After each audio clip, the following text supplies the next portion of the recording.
안녕하십니까. 박주연 TV의 박주연입니다.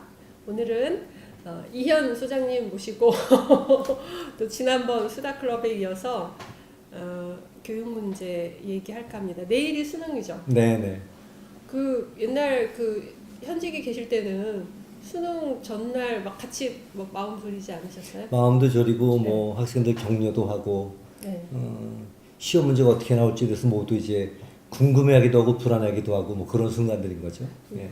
찍어주고 그러셨어요? 아 그런 거는 없습니다. 아유, 수능이 뭐 찍어서 해결될 문제는 아니니까요. 예. 그래도 그 이후에 이제 현직에서 그만두신 다음에 또 뭐 완전히 명 강사로 이름을 날리셨기 때문에 그 학교에 계실 때도 학생들한테 되게 인기가 많으셨을 것 같은데요. 제 입으로 말하기 좀 쑥스러운데 아이들하고 뭐 굉장히 즐겁게 잘 지냈었으니까요. 예. 어떤 과목 가르치셨죠? 제가 현직에 학교에 있을 때는 중학교의 사회 선생이었었고요. 아, 예, 예. EBS TV를 시작을 해서 이제 사교육에 들어가 가지고는 예. 그 소위 사회탐구라 그러죠. 사탐 선생이었습니다. 사탐. 예, 윤리하고 네. 사회문화 예. 강의를 했었습니다. 손사탐도 유명한. 아, 예, 손사탐도 유명하시죠. 예. 그런데 뭐 이렇게 이제 뒤늦게 그 이제 연구소를 만드셔서 네. 한 그런 계기가 있을까요? 제가 이제 네. 지금 학교에 연구소 이름이 정확히 어떻게 우리 되죠? 교육 연구소입니다. 예. 그러니까 이제 학교의 공교육 현장의 교사로 근무하다가 네. 사교육에 오랫동안 있었고 지금은 이제 그 공교육에서의 경험, 사교육에서의 경험, 우리나라 교육에 대한 문제식 가지고 이제 좀 공적인 정책적인 어떤 기여들을 좀 해보자 예. 그런 생각으로 제가 사교육을 모두 정리하고 지금 이제 재단법인에서 예. 교육 정책 생산하는 일 주로 하고 있습니다. 예. 제가 SNS 보니까 그 소장님이 뭐 토론회 나와서 뭐 완전 집회했다고 아유 무슨 말씀을요? 뭐 팬들이 많이 생겼던데요. 글쎄요, 그건 뭐 좋게 봐주신 이제 그러니까 그렇게 말씀하실 텐데 한 가지만 얘기를 하면은 이런 점은 있는 것 같아요. 의외로 교육 문제에 관한 토론을 하는데 전문가라고 하는 분들조차 맞습니다. 구체적인 부분에서의 근거들이 참 빈약한 걸 많이 본다. 예. 그런 점에서 제가 몇 가지 근거를 제시했던 걸 아마 좋게 봐주셔서 그렇게 얘기했을지 모르겠어요. 예. 그러니까 저는 그런 것 같아요. 그러니까 이 이제 소장님이 항상 낭만적 이상주의로 우리 사회 문제를 해결할 수 없다 이렇게 얘기하시잖아요. 그러니까 정말 치열하게 그 구체적인 그런 솔루션 네. 이런 거를 만들어 나가고 그거를 논증하고 근거를 대고 하지 않으면 우리 사회가 이렇게 한 발 한 발 가는 것보다 그 부작용과 저항이 더 커지고 이렇게 된다고 생각하고요. 그런 점에서 그 이제 소장님께서 지금 수능 시험에 대해서 다들 막 이걸 폄하하고 뭐 예를 들면 절대 평가를 해야 된다거나 아니면 뭐 또 이 취저 등급을 없애야 된다거나 이 수능이라는 거는 제대로 된 그 시험이 아니기 때문에 네. 아주 멋진 뭐 수시 학종 이런 걸로 해야 된다거나 이런 거에 대해서 근본적으로 문제를 제기를 해주셨고요. 네, 네. 그러니까 사실 저는 그거에 대해서 수시 학종이라는 게 너무 강남에 유리한 제도다. 네, 너무 이제 부자들 특별한 사람들만이 그거에서 엄청난 그 메리트를 가질 수 있기 네. 때문에 이거는 사다리를 무너뜨리는 사다리를 차버리는 그런 제도다라는 점에 이제 문제 포커스를 네, 네. 둔다면 소장님께서는 아주 구체적으로 이게 고등학교 어떤 학업 과정하고 어떻게 이게 연관이 되고 안 되고 이제 이런 거를 하나하나 이제 다 이렇게 밝히시기 때문에 굉장히 의미가 있는 것 같습니다. 수능 좋은 시험이에요? 네, 저는 뭐 네. 이제 당장 내일 학생들이 시험을 보고 고등학교 올라서 길게는 3년 내내 짧게도 뭐 늦게 철도 공부한 친구들도 거의 1년 동안 애를 써서 준비한 시험이잖아요. 네. 그렇게 준비해서 보는 시험. 이 시험의 성적이 높다 그래서 니네가 실력이 좋은 게 아니야. 이렇게 말하는 어른들이 있다는 게 문제라는 겁니다. 학생들이 이 성적을 올리기 위해서 그렇게 애를 쓰고 공부를 해왔는데 뭐라고 말하는 거냐면 수능을 축소시켜야 된다고 말하시는 분들은 니네 그래 맞자. 그거로 보여주는 실력이 실력인 줄 알아? 그런 건 아무것도 아니야. 이렇게 말하는 거 아니겠어요? 전 그렇게 말해서는 안 된다고 생각하는데 이유는요. 첫 번째는 수능 성적이 이렇게 쉽게 올라가지 않습니다. 이런 얘기를 또 흔히 하세요. 제가 어저께 MBC 100분 들어갈 때도 그런 얘기를 들었는데 단 한 번의 시험으로 이런 얘기를 해요. 또 그런 얘기가 먹힙니다. 아, 이거 이렇게 말하면 안 된다. 올림픽 마라톤 경기 하시는 분들이 4년 동안 훈련하셔가지고 단 한 번 뛰십니다. 거기다 대고 한 번 뛰어본 거로 올림픽 금메달 정한단 말이야? 이렇게 말하면 어처구니 없잖아요. 두 번째는 그 얘기가 어처구니 없는 것은 올림픽의 금메달 리스트가 마라톤에서 된다는 게 어쩌다 우연히 되는 게 아니거든요. 4년 동안 정말 고된 훈련의 축적의 결과물인 거지 느닷없이 올림픽 마라톤에서 금메달 리스트가 만들어지지 않지 않습니까? 수능시험 마찬가지입니다. 갑자기 수능시험 어느 날 잘 보고 어느 날 갑자기 확 못 보고 이렇다 그러면 그거 한 번 그거 한 거 가지고 인정할 수 있어 이런 말이 성립할지 모르지만 수능 성적을 올리게 해서 학생들이 3년 내내 치열하게 열심히 자신의 약점이 무엇인지 분석하면서 약점을 보완하고 그렇게 공부용 과정으로 보여주는 실력이거든요. 물론 어느 시험이든지 수능 대박이라고 하잖아요. 그렇죠. 어느 시험이든지 뭐 컨디션이 좀 더 좋았을 수도 있고 어떤 학생은 심지어 좀 아팠을 수도 있는 경우가 생길 수 있지만 일반적으로 볼 때 그렇게 축적되어 온 실력을 보여주는 그런 시험인 거다. 그런 학생들이 그렇게 준비한 실력에 대해서 이건 아무것도 아니야. 어른들이 이렇게 말하는 건 잘못이다. 저한테 질문 주시기를 수능 시험이 좋은 시험이냐 이런 질문 주셨어요. 수능은 보통 진화된 학력고사라고 얘기를 하는데 수능 문제를 실제로 보면 굉장히 발전했습니다. 그러니까 되게 지금 정책을 만드는 분들이 옛날 뭐 학력고사 시대의 그 선다형, 네. 그러니까 이런 그냥 막 단순 암기해서 찍는 이런 시험을 생각하시는데 네. 지금 수능 시험 문제를 보면 네. 아마 깜짝 놀라실 거예요. 깜짝 놀랐을 거예요. 옛날에는 그런 식이었던 거죠. 1차 세계대전 이런 게 몇 년이냐? 네. 뭐 이런 문제로 나오는 단답식이었다고 저는 심지어 한다면, 그런 암기라는 것도 아주 그 암기의 시험을 보기 위해서 훨씬 더 많은 암기를 해야 되고 네. 또 그 중학교 고등학교 과정에서 일정 부분 암기한 것이 나중에 사회에 가서 굉장히 도움이 물론 교육 네. 과정이 엉터리면 안 되지만 교육 과정이 제대로 된 어떤 학생들이 꼭 배워야 될 내용이라면 네. 거기에서 암기를 하는 것도 굉장히 중요한. 전 뭐 전적으로 공감을 합니다. 사실 의대 약대 다들 가려고 하는데요. 네네. 의대 약대 가서 하는 일이 암기하는 거예요. 엄청난 양의 암기를 하시죠. 그냥 암기예요. 그냥 예, 암기 그 엄청난 자체예요. 암기를 하시죠. 근데 그거에 대해서 너네들 뭐 암기만 해갖고 뭐 그게 교육이냐 이렇게 얘기하지는 저는 않죠. 의원님 말씀에 100% 공감합니다. 제가 실제로 학생들한테 공부하는 방법에 관한 얘기를 할 때도 그런 얘기를 합니다. 세상에 암기하지 않는 공부는 없다. 이런 얘기를 합니다. 그런데 제가 이제 공부하는 방법에 대해서 학생들하고 얘기했던 것 중에 공부의 1단계는 강의를 듣거나 책을 읽거나 들은 거나 읽은 거를 이해하는 게 1단계다. 그렇죠. 네. 이해가 안 되면 계속 질문해야 된다. 예. 이게 무슨 뜻이냐 질문해야 된다. 예. 이해가 됐다. 두 번째는 이해가 된 걸 요약해 봐야 된다. 예. 내가 이해한 내용을 갖다가 1, 2, 3, 첫째, 둘째, 셋째를 요약해 봐야 된다. 그리고 세 번째 공부 핵심 과정은 암기하는 거다. 남이 만든 지식이잖아요. 내가 만든 지식이 아니라 남이 만든 지식인데 그 지식을 내 거로 만들려고 할 때 암기하지 않고서 내 거로 만들 방법은 없는 거죠. 다만 그냥 암기하는 게 아니라 이해된 걸 전제로 예. 모든 토식까지 외우는 게 아니라 내가 요약한 틀을 가지고 그걸 암기할 때 내 지식이 된다 이런 얘기를 해요. 그럼 제가 예를 들기를 그런 예를 드는데 그러한 네 번째 단계는 적용이라고 생각합니다. 예. 내가 이제 공부한 그 지식을 활용하고 적용해 보는 거죠. 그러다 보면 새로운 질문이 나오게 되는 거죠. 이 지식으로 모든 게 설명되는지, 이 지식으로 설명이 안 되는 사례는 뭔지, 이때부터 이제 자신의 사고과정을 싹 듣기 시작한다고 보는데, 제가 흔히 예를 들기를, 아인슈타인의 상대성 이론 가지고 어떤 물리학과 교수님이 대학에서 강의한다고 막 상상해봐라. 그분이 3시간 강의한다고 생각해보자. 이 교수님이 그 강의를 하시려고 하면, 첫 번째는 아인슈타인의 상대성의 원리의 내용을 충분히 이해하시지 않았겠습니까? 두 번째, 근데 이분이 아인슈타인 논문을 그냥 읽어주지 않으시잖아요. 강의하실 때는 읽지 않는데 그 얘기는 교수님 남들 그 내용 전체를 요약한 틀을 가지고 계시다는 뜻인 거죠. 세 번째, 교수님이 강의록 보고 읽지 않으시잖아요. 그냥 말씀하십니다. 어떻게 가능할까요? 외우신 겁니다. 예. 그 내용을 예. 토시 하나 안 틀리게 외우신 게 아니라 예. 충분히 이해하신 내용을 요약한 틀을 가지고 그 틀에 대해서 외우신 내용이 있으시기 때문에 그거를 보지 않고 말씀하실 수가 있게 되는 거죠. 네. 그리고 교수님이 뛰어나신 거는 그 다음에 다음 질문할 여지를 만들어 주실 겁니다. 예. 이걸 우리가 충분히 다 이해했냐? 그 다음에 열어놓은 질문들을 끌어내게 하시는.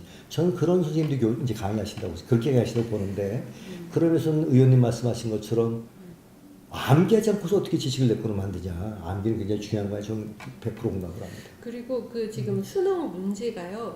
제가 사실은 이제 뭐 저희 이제 사촌하고 해서 그 이제 그런 저소득 지역에 지역아동 센터에 있는 네. 그 아이들에게 학습 지원 프로그램 같은 거를 좀 이렇게 해왔었거든요. 네. 그런데 사실은 이제 뭐 수학도 하고 뭐 영어도 하지만 이제 저는 제가 아이를 키우면서 참 이렇게 말귀를 알아듣고 뭔 말인지 알아듣는 거, 그리고 내가 정확히 어떤 표현을 하는 거, 이게 너무 중요한 거예요. 그럼요. 네. 이게 정말 직업의 기초 능력이자 사회생활의 알파이자 오메가다 이렇게 생각이 들어서 저는 이제 아이들 그 옛날에 논술이 없을 때도 사실은 이제 아이들에게 그런 뭐 독서 토론하고 이제 이런 프로그램 친구들하고 같이 해서 이렇게 했거든요. 네.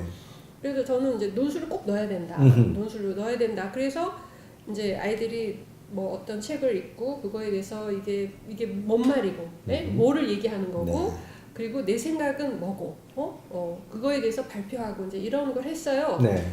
그런데 희한하게요, 얘네들의 수학 점수, 수학 점수, 예를 들면 학교에서 시험 점수가 올라가요. 네. 네. 왜냐하면 이 시험 문제를 정확하게 이해한 겁니다. 그렇죠. 예. 예. 예. 근데 지금 그러니까 이 저소득 지역의 아이들이 그러니까 예를 들면 뭐 지금 수능 문제라는 거는 그 문제를 정확하게 이해하지 않으면 풀 수가 없어요. 네. 답을 알 수가 없어요. 네. 그리고 문제를 정확하게 이해하면 절반 정도는 답이 이미 나온 그렇죠. 겁니다. 예, 예. 그래서 그런 논술에 해당하는 무슨 얘기인지 알아듣는 그 능력이라는 것은 수능 과정에서 그게 적용이 된다는 거죠. 충분히 적용이 되죠. 예. 그래서 수능이라는 게 단순한 암기가 아니고 네. 지금 그런 정확하게 무슨 이야기인지를 알아듣고 표현할 수 있는 흔히 지금 우리네 어른들이 얘기하는 네. 뭐 예를 들면 그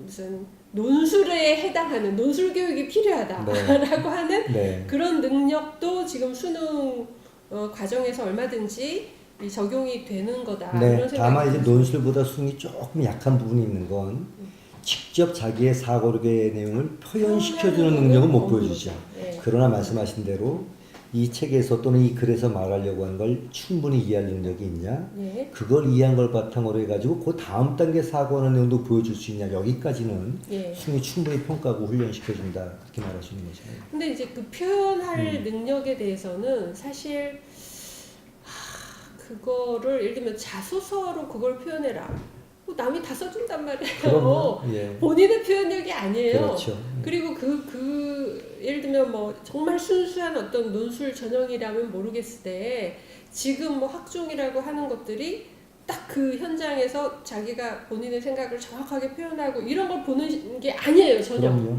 예. 그게 아니기 때문에 네. 지금 흔히 우리 세대들이 말하는 아이들이 자기 생각을 정확히 표현하고 뭐 이런 능력이라는 것은 지금 대학 입시에서 그거를 정확히 반영할 수 있는 거는 논술 전형이라고 하는 맞습니다. 딱 그거밖에 네. 없는 거예요. 네. 그렇다면 그 나머지 수시 전형, 뭐 학종 이런 것들은 결국은 뭐 어떤 장점이 있는지는 잘 알 수 없고 그저 이제 여러 가지 경험을 뒷받침할 수 있는 백그라운드, 예, 그리고 그거를 스펙으로 잘 만들 수 있는 특별한 사교육, 네. 그리고 그거를 오랫동안 지속할 수 있는 그 부모의 그 지원과 능력. 집중적인 관심과 그 수준, 네. 이런 거에 의해서 만들어지는 그게 문제인 거죠. 네. 그 모두의 의원님 말씀하신 것처럼 학생부 종합 전형에 이제 여러 가지 문제를 말씀을 하시는 것 중에 특권적 계층, 부유한 계층에게 유리한 전형이다 이런 지적을 해주셨는데 저는 공감을 하고 더 나아가서 제가 심각한 문제의식을 갖는 큰 측면은 아이들한테 아주 삐뚤어진 걸 가르친다. 이번에 숙명여고 사태로 난리가 나지 않았습니까? 어디까지 간 거냐면 이제 교사이신 아버지가 답안지를 빼돌려가지고 아이한테 줬다는 겁니다. 이전에 보도된 것 중에는 부모하고 선생님이 거래를 해가지고 시험지를 갖다 줬다. 시험지 갖다 준 건 애교인 거죠. 왜냐하면 풀어는 봐야 되는 거니까. 이번에 뭐 답 자체를 갖다 줬다는 거예요. 그 이전에 더 심각한 것 중에는 역시 또 학교 안에 선생님들하고 거래를 통해서 아이의 성적 자체를 조작을 했다. 이게 다 보도됐던 사건들입니다. 제가 그 심하게 문제로 생각을 하는 건 이런 반칙이 이게 숙명여고에서만 일어나고 있겠냐. 맞습니다. 그렇고 문제는 이런 반칙이 이때까지 꽤 있었다고 합리적으로 의심을 한다면 그 반칙을 통해서 성공한 아이들이 성공하는 사회, 반칙하는 아이들이 성공하고 이기는 사회, 이걸 우리 제도가 가르쳐주고 있고 학종은 어쩌면 그걸 계속 부추기고 있는 것일지 모른다. 학생부 위주전이 그동안 계속 확대되고 오면서 시험지 가지고 이런 왜곡이 일어나고 부정이 일어날 정도면 선생님이 그냥 써주는 글, 학생부 소위 비곡과 기록이라고 하는 부분이지 않겠습니까? 그렇죠. 공식적인 성적 가지고 이렇게 조작이 될 정도면 예. 이 비교과 기록에서 도대체 얼마나 많은 거짓과 윤색들이 이루어지고 있을까? 이런 의심이 들게 되고 그런 걸 통해서 그렇게 거짓을 윤색한 친구들이 성공하게 하는 제도라고 한다면 우리가 도대체 아이들한테 뭘 가르치는 거냐? 맞습니다. 양심이건 정이건 다 필요 없다. 일단 네가 대학 가는 게 중요한 거지. 그게 뭐가 중요해? 이런 걸 가르치고 있는 건 아니냐. 제가 다른 데서 얘기하다 또 그런 얘기를 했는데 숙명여고의 교장 교감쌤은 왜 기소를 안 했냐. 이전에 이런 일이 없냐. 다 들어야자. 이런 얘기를 들었어요. 그런 문제제기가 나올 수 있지만 저는 그렇게 나가는 건 사태를 왜곡시킬 수 있다고 봅니다. 이전에 숙명여고에 또 일이 있었냐를 살피는 것도 중요하지만 이 문제가 우리 사회의 생산적인 걸음이 되려면 정말 있어서는 안 된 일이 불거져 나온 건데 이게 생산적인 걸음이 되려면 전국 단위의 전수조사가 돼야 됩니다. 제가 교육감님들이나 교육부 장관한테 늘 요청하고 싶은 건 왜 조사하지 않냐. 혼란이 일어날까 봐 걱정이라고? 도대체 그 혼란이라는 게 누구의 혼란을 말하는 것이냐. 왜 제가 전수조사를 얘기를 하냐 하면 두 번째 제도가 우리 아이들한테 나쁜 걸 가르친 게 뭐냐면 반칙하게 걸렸어요. 처벌받았어요. 퇴학시킨답니다. 걸린 사람만 바보 되는 겁니다. 전수조사하지 않으면 자 반칙하면 성공하고 두 번째 반칙하면 걸리대도 잘 안 걸려. 걸린 놈은 바보인 거고 여전히 밑에 반칙한 아이들은 그 성과를 계속 이어받을 거야. 이걸 아이들에게 가르쳐서는 안 되는 거 아니겠습니까? 그걸 드러낼 필요가 있다. 네. 그러려면 전국 단위 전수조사가 돼야 된다. 제가 이런 말씀을 드리고 하나 더 얘기를 드리면 고등학교에서만 이런 부정이 일어날까요? 대학교에서.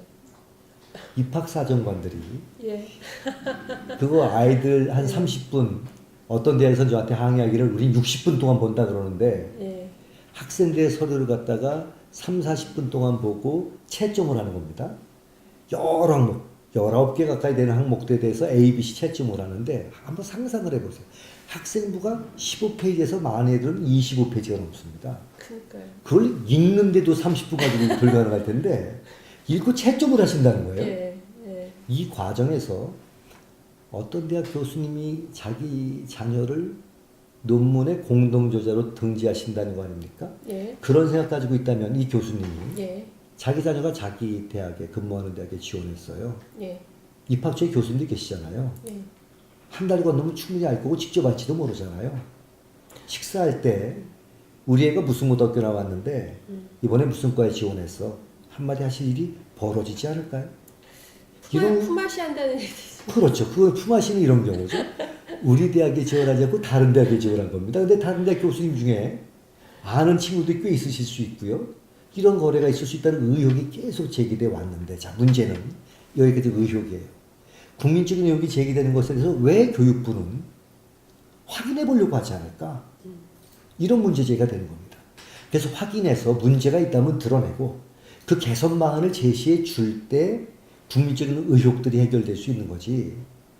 이거 뭐 이런 확인하자 그러면 뭐라고 반발하냐면 우리를 범죄 집단 취급하는 거야 이렇게 반발합니다. 예. 예. 이미 범죄가 나왔는데. 그러니까 말이에요. 예. 그래서 근데 저는 좀 이게 비약인지 모르지만 이렇게 시작된 그러니까 우리가 지금까지는 정말 고입 뭐 예를 들면 입학 시험은 정말 공정하게 네. 순수하게 실력에 의해서 누가 대신해 줄 수 없고 이렇게 한다라고 생각해왔고 네. 사실 그게 또 이제 공채라는 거하고 연결이 되죠. 네. 공채. 네. 네, 그래서 어쨌든 시험을 치러서 가는 거기에 부작용도 있을 수 있죠. 네. 네, 부작용도 있을 수 있는데 저는 그 부작용이 아주 일부에서 난다면 그 부작용을 보완할 만한 네. 예를 들면 뭐 순수하게 실력이지만 그 현재 어떤 수능이나 그거 어떤 엄격한 그 시험으로 가를 수 없는 경우에는 네. 뭐 5% 10%를 정말 그 입학사정관이 네. 그 경력에 의해서 음흠. 경력에 의해서 제대로 뽑는 음흠. 과정이 있어야 되고 그리고 공채 같은 경우에도 네. 그 공채에서 이게 거르지 못한 부분을 음흠. 어떤 면접을 통해서 걸러낸다든지 네. 네. 예, 아니면은 또 그 경력직을 또 추가로 뽑는다든지 음흠. 이런 방식에 의해서 보완을 해야 되는데 그럴 수 있는 거죠. 이게 점점 뭐랄까 이게 뭐 무슨 자기소개서에 의해서 어쩌고 저쩌고 스펙 쌓아가지고 이렇게 대충 해서 가는 이런 게 또 채용 비리로 인턴 스펙을 위해서 서로 품앗이하고 뭐 또 이후에 또 채용 과정에서도 그런 게 대충 통하는 사회가 돼버린 게 아닌가. 네, 그렇게 돼버린 거죠. 예. 그 말씀하신 대로 예를 들면 실제로 그 저희 옛날 학교 다닐 때 경험이나 제가 선생했을 때 경험을 비춰보면 수능 성적으로는 보여주지 못하지만 내가 대학 갈 의지도 있고 예. 충분한 능력과 재능이 있을 수 있지 않습니까? 예. 그런 학생들을 위한 다른 루트가 있어야 된다. 그렇죠. 전 공감합니다. 예. 말씀하신 대로. 예. 그리고 이 친구들은 수능 성적으로 보여줄 수 있는 다른 능력이 있기 때문에 그렇죠. 예. 그걸 평가하기 위한 예컨대 입학사정관이 예. 어떤 공정하게 투명한 공개된 절차에 의해서 그렇죠. 검증해서 뽑는다. 그럴 수 있다고 봅니다. 예. 문제는 예. 한국에서 고등학교 과정을 다니는 학생들 중에 수능 성적으로 못 보여주는 특별한 재능 있는 친구들이 고등학생들 전체 한 80% 될까요? 그러니까요. 이게 문제인 겁니다. 아니 근데 무슨 아이돌 뽑을 때도 공정하게 오디션 해가지고 뽑지 않습니까? 그럼요. 예. 엄격한 그 과정을 거쳐서 예. 뽑는데 이거는 뭐 오디션 말씀하셨지만 정말. 보통 아주 중요한 오디션 할 때도 오디션 심사하는 심사위원이 한 명이 할까요? 말도 안 되잖아요. 예. 두 명이 할까요? 말도 안 되잖아요. 그러면은 입학사정관들은 몇 명이 볼 것 같으세요? 애들 대학에 합격 불합격 결정하는데 3명 아니에요? 우리 보통 그렇게 생각하지 않습니까? 네. 저는 아주 충격적인 사실을 알았습니다. 실제로 대학에서 몇 명의 입학사정관이 한 명을 검토하는지에 관한 자료가 없습니다. 공개하지 않으니까요. 그런데 우연한 기회에 서울의 유명한 사립대학이 저한테 고백한 게 있습니다. 그 유명한 사립대학이 입학사정관 2명이 본답니다. 이게 지방의 어떤 대학도 아니고요. 서울의 유명 사립대학입니다. 야, 이쯤 되면 이건 아이들한테 우리가 이런 짓을 해도 되는 거냐. 이런 문제 제기가 나오게 되는 거죠. 아니 제가 3명이라고 하는 거는 어쨌든 한 그룹이 3명 단위로 돼서 여러 그룹이 그렇게 하고 있다고 생각했거든요. 뭐 전혀 그렇지 않은 거죠. 어쩌면 3명의 입학사정관이 보는 대학도 있을 수 있겠습니다만은 네. 아무튼 제가 듣기에 네. 그 유명 사립대학에서는 입학처장님이 얘기하신 거예요. 우린 2명이 막 이렇게 말씀하셨으니까 네. 좀 깜짝 놀랐습니다. 최소한 3명은 봐야 되는 거 아니냐고 상식적으로 생각하는데 그래가지고 그분이 이제 무슨 얘기가 좋아하는 얘기가 나왔냐면 제가 이렇게 얘기했거든요. 선생님 학교에 입학사정관이 전임은 몇 명 있고 위촉이 몇 명 있다고 보도가 됐다. 국회의원 자료에 나온 겁니다. 그 전임이 한 20%밖에 안 되더라. 네. 입학사정관도 10이면 8명이 비전임, 위촉, 네. 임시더라. 이 얘기 제가 하나 했고요. 임시 80%인 분들이 애들 심사하신다더라. 두 번째. 그걸 다 인정한다고 치더라도 이분들이 지원자가 이만큼 되는데 사정 시간이 이거밖에 안 되니 하루당 이만큼 봐야 된다. 결국 1명당 뭐 십수분, 20분 정도밖에 시간이 할애가 안 된다. 학생들 입학사정관이 20분 보고 이렇게 평가한다는 게 말이 되냐. 20분 어떻게 계산하는 건데 입학사정관 한 명이 다 보진 않지 않겠냐. 3명이 본다면 내가 명수가 이만큼 늘어나고 나누기 얼마 하니까 학생 한 명당 볼 수 있는 시간이 이거밖에 안 된다. 이렇게 얘기를 하니까 그분이 저한테 반박하시길. 2명이 보기 때문에 시간이 더 늘어난다. 많다. 근데 그 얘기 듣고 깜짝. 그런 유명한 대학에서 2명이 봐가지고 결정을 내린다고요? 깜짝 놀랐던 거죠. 아이들한테 이런 짓 해서는 안 된다. 애들이 3년 내내 공부한 성과를 보여주는 건 실력이 아니라고 말해버리고 우리 입학사정관이 몇 분 동안 봐가지고 너희 그 어떻게 윤색된 건지도 모르는 서류에다 채점한 거는 이건 진정한 미래 실력이야. 이렇게 말해서 애들한테 가르쳐서는 안 돼. 의원님 말씀하신 것처럼 고등학생들이 있다 그러면 그 학생들이 전체 5%, 10% 수능 성적으로 못 보지만 재능이 있을 수 있는데 그 학생들을 위한 루트를 만들어준 건 저는 찬성합니다. 그러나 그런 학생들이 80%쯤 되고 그런 인재를 우리가 발굴할 거야. 그래서 대학에서는요 네. 요즘에 입학처가 인재 발굴처라고 이름 바꾼 데가 있어요. 유명 대학 얘기입니다. 그런 저는 이건 아주 그러니까 나쁜 발굴한다라는 거는 네. 뭔가 막 원석을 해서 네. 그러니까 이게 너무 운에 좌우되는 좌우되게 거예요. 되는 네. 그러니까 뭐 공정하게 내가 뭘 노력해서 되는 게 아니라 뭔가 막 특별하게 해서 그 입학 사정관 눈에 확 이제 띄고 뭐 이렇게 돼서 발탁이 되고 이런 게 80%야. 큰일 나는 거죠 정말 그러면. 우리 네. 사회가 그렇게 지금 오고 있는 중인 거고요. 저는 그러니까 예를 들면 수능만으로는 또 그거를 커버하기 어려운 부분이 있다. 네. 그러면은 말씀하신 대로 한 5%뭐 많아봐야 10% 이내에서 수능으로 하기 뭔가 평가하기 어려운 특별한 어떤 재능과 관심과 네. 그런 활동을 가진 친구들을 제대로 선발하고 또 수능만으로 이게 그 학생을 또 평가하기 어렵다 그러면 거기에 보완적으로 내신을 넣는 거예요. 네, 네. 그래서 내신이라는 건 학교 생활을 얼마나 이렇게 성실하게 했는가. 그렇죠. 그리고 전체 3년간의 이력을 다 볼 수 있기 때문에 네. 수능을 중심으로 하되 내신을 보완적으로 하는 게 학교 학업 과정을 가장 충실하게 반영하면서도 가장 공정하면서도 그렇죠. 그 학교의 어떤 역할도 충분히 네. 그 인정을 하면서 사실 그 선생님들 입장에서도 내가 이렇게 어떻게 쓰는가에 따라서 얘 인생이 달라져? 그런데 어쩔 수 없이 학교에서 뭐 우리나라에서 지금 의미 있는 대학은 상위 5%밖에 없다고 생각하니까요. 거기에 몇 명을 보내기 위해서 나머지는 다 희생양으로 다 빼고 네. 자 그러니까 지금 이제 숙명여고 내신 그 문제가 생긴 것도 일단 내신에서 탑에 올라가야 이제 학교의 관리 대상이 돼서 모든 이 평가와 뭐 상과 이런 거를 몰아서 이걸 네. 갈 수 있기 때문에 네, 네. 내신이라는 게 그렇게 왜곡이 그럼요. 된다는 거 아닙니까? 그러면 이제 자 우리 학교에서는 얘야 얘를 보내기 위해서 나머지는 뭐 이제 다 이제 깔아 이렇게 되는 교육 현장이라는 게 과연 이런 교육 현장에서 자라는 학생들의 그 마인드나 어떤 그런 사고나 이런 거에 좀 정말 큰 타격이 있지 않을까요? 예.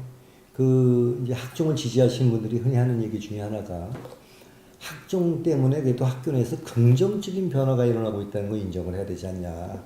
교육적인 변화가 일어나고 있다. 이런 얘기들을 주장해 오셨어요. 교사 475명 온라인 설문조사한 거예요. 자세히 보니까 유, 초, 중, 고 교사에 조사한 겁니다. 유치원 선생님께서 학종 때문에 교실의 변화가 일어났다고 대답할 만한 처지에 있나? 네. 초등학교 선생님이 그럴 만한가? 고등학교 선생님 몇 분인데 180명이에요. 181명이었더라고요. 이런 식의 설문조사 가지고 발표를 하면 언론은 뭐만 쓰냐면 교사 76%가 학종으로 이렇게 써버리게 되고 그것만 각인되는 왜곡 효과가 생깁니다. 근거 없는 얘기 이제 그만합시다. 이런 얘기를 한 적이 있었는데 제가 이 말씀을 드린 다른 이유가 있습니다. 그런 조사를요. 네. 자, 학종으로 인해서 학교가 긍정적으로 바뀌었고 이게 훌륭한 제도라고 생각하는가를 학생과 학부모를 대상으로 조사한 게 있나요? 없죠. 다만 학생들 대상으로 조사한 내용 중에 유사한 조사들은 있습니다. 유사한 조사들인데 그걸 조금 더 말씀드리기로 하고 그 학종으로 생긴 변화 중에 우리가 이제 확인되어질 만한 것 가운데서 전에 EBS에서 그 다큐멘터리 만든 거에 제가 굉장히 마음 아프게 본 장면이 있었습니다. 순천 지역의 모여고 학생의 인터뷰입니다. 이 여학생은 성적이 한 중위권 정도 되는 학생이래요. 근데 국어하고 역사를 굉장히 재밌어 한답니다. 그의 중간고사인가 기말고사인가 이 학생이 국어하고 역사를 열심히 공부했대요. 다른 과목은 성적이 그냥 그런데 국어하고 역사에서 100점을 맞았답니다. 그리고 담임선생님한테 굉장히 혼났답니다. 혼난 내용이 뭐냐면 너 같은 게 왜 100점을 맞냐. 예, 지금 그 깎아먹는다는 거죠. 이 전교 1등하는 친구가 있는데 전교 1등하는 친구는 내신이 보통 서울대 지역균형을 쓰려고 하면 1.1, 1.2 안에 들어야 되는데 너 때문에 걔가 무슨 과목인가가 2등급이 되게 됐다는 겁니다. 너 같은 게 왜 100점을 맞아가지고 이 학생이 이러면서 울먹이는데 이게 학교가 할 일이냐? 이게 교육 현장이 할 일이냐? 정말요. 이게 만약에 학종이 가져온 변화 중에 하나라면 당신들 말한 대로 교육적인 변화에 말하는 게 이거냐? 두 번째는요. 숙명여고 이번에 사건과 관련해 가지고 제가 학생 인터뷰 장면 하나 봤어요. 학생이 그런 얘기를 하더라고요. 선생님들 중에서 쓸데없는 얘기하지 마라 이런 얘기도 하고 그 쌍둥이 아이들을 옹호하는 발언도 하셨다는 얘기가 나오는 중에 선생님한테 잘 보여야 되잖아요. 그러니까 얘기할 걸 못한다는 겁니다. 선생님한테 잘 보여야 되잖아요. 자기가 실력으로 성적을 올리는 게 아니라 선생님이 나한테 잘 써줘야 되니까. 그러니까 교사들 입장에서는 어떤 교사의 권위가 좀 더 세워졌다라고 생각할 수 있는 여지가 약간 있죠. 그리고 이제 뭐 좋은 교사들 중에서는 정말 뭐 형편이 어려워서 딱 공부할 형편이 안 되지만 본인이 그 경력 관리를 잘 해줘가지고 이걸 만들어서 또 원래 갈 수 있는 학교보다 좋은 학교를 보냈다라고 생각하는 케이스가 있을 수 있을 있어요. 수 있죠. 네. 하지만 그것이 이 전체 이 말하자면 사회의 근본을 무너뜨리는 거하고 어떻게 이거를 형평을 가를 수 있냐는 거죠. 예, 지금 말씀하신 대로 근데 만약에 이 아이가 사회에 나오면은요. 그 다음에 이렇게 되지 않을까요? 상사한테 잘 보여야 되잖아요. 그래서 걔가 있는 어떤 조직의 모든 비리를 감내하는 아이로 키우고 있는 건 아닐까요? 저는 선생님의 권위가 중요하다고 생각합니다. 그리고 누가 저한테 묻더라고요. 선생님들이 너무 갑질하는 거 아니야? 선생님들이 내신 성적 가지고 갑질할 수 있는 거 없습니다. 그런데 이제 어떤 여지가 생긴 거냐면 말씀하신 대로 내신 시험 자체는 선생님들이 공동 출제하세요. 답이 정해져 있어요. 내가 갑질할 수 있는 게 뭐가 있겠습니까? 그런데 이것 이외에 내가 주관적으로 써준 이것이 아이의 대학의 합격 불합격에 영향을 주게 되는 순간 그렇죠. 뭔가 다른 권력을 지게 되시는 겁니다. 생기죠. 네. 그리고 이 권력 때문에 많은 선생님들은 사실은 그걸 권력으로 갖고 싶어 하지 않으시고요. 너무 힘든 거예요. 네, 불편하고 부담스러운 거죠. 그렇죠. 근데 일부 선생님들은 이게 이제 무기가 되시는 겁니다. 그래서 저는 선생님의 권위는 사실 소중하다고 생각하는데 교사의 권위가 없는 상황에서의 의미 있는 교육적 활동은 좀 불가능하다고 생각하거든요. 근데 그 권위는 파쇼 시절에 폭력적 권위여서도 안 되고 내가 네 목줄 쥐고 있어. 여기서 나는 권위도 아니지 않습니까? 선생님이 가지고 있는 지적인, 선생님이 가지고 있는 인격적인 수업 지도 방식에 대한 존경 속에서 우러나는 권위가 되는 건데 그렇게 목덜미를 쥐고 앉아서 나한테 잘 못 보이면 이렇게 느끼는 학생들이 꽤 있다고 한다면 학부모 중에서 좀 여러 봤어요.